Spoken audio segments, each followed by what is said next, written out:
Keefe, on how many line combos he's thought of second option. Yeah, lots. Especially now that we've been through it, and you see how John's really embraced being on the wing and how that's gone, and then knowing that O'Reilly has the ability to play the wing as well, and we've got various other guys that can move around in positions. Yeah, there's lots of options there for sure. So, I'm very intrigued by the ability to move some things around. As I've told the guys from that line in particular, though, that I think it is important that, while I do want to try different things, I don't think it makes any sense to have it be switching things every game or every couple of games. We don't have that much schedule, but we do have enough schedule where we can give some things time to breathe a little bit before moving on to the next thing. And there will be a time, even if things are really rolling, that I do have to try some different things just to be certain that we have given some time to multiple looks to be prepared for anything that the future might bring. I kind of feel bad for Sheldon Keefe a little bit moving forward, because there was such a big buildup of the versatility and the options and this and that, and I can do this, and it's going to be his job from here on in to nail what is perfect, and when it's not perfect, how long do you sit on it and wait? And the vultures will be out there to say you waited too long, or you should have done this and you could have done that. And there's a ton of pressure on Sheldon moving forward here to find that right mix, the chemistry. And you only get 24 games to do it. And you don't want to be experimenting the last week before postseason. You want to have this finalized for the final 5 games, don't you? You want to know what your group is, not still tinkering with 5 games to go in the season. So call it under 20 games to figure it out. So, there's a lot of options and not a lot of runway to figure it out. I'll tell you another thing, too. If you get a couple of more, and that's all it's going to take, guys, a couple of more appearances, maybe as early as Friday, maybe it's Sunday against Seattle, maybe it's versus McDavid or in Calgary.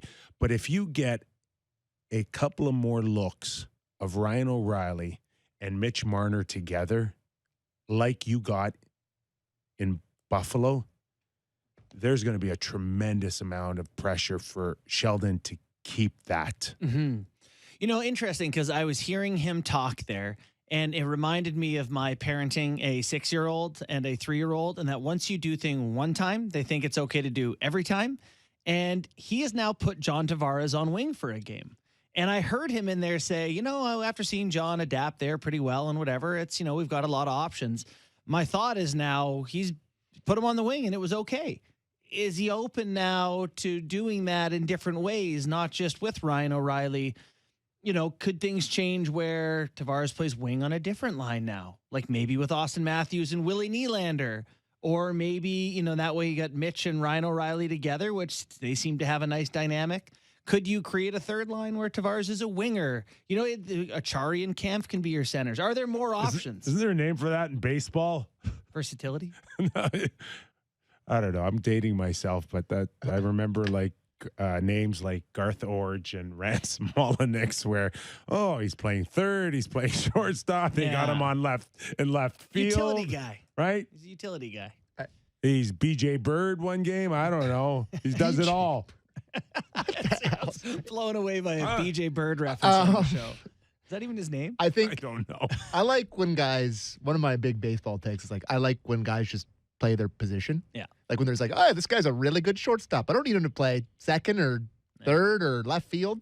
The Jays seem to be a little obsessed with that versatility. Anyways, I'm getting on a tangent. The second year, Kevin Biggio, and things aren't going great at any position. Yeah, That's why you're all over the place. You're below average at all of them. Yeah. Anyways. And there will be times when it doesn't feel great for John Tavares. You just hope that if it does come, it comes naturally as a guy that maybe is just having a bad night, not a guy that is second-guessing the position that he's playing. Yeah. It's interesting. I wonder, Like if the way to deploy these lines now is to not, because you have so many options, is to basically have every game be a 1-period tryout or a half a game tryout where you're saying, are we clicking? Are we not? Because you have so many things that you can go to, so many different looks. You mentioned the pressure on Keefe. That'll be one of them, is in-game adjustments and going away from things that aren't working quickly.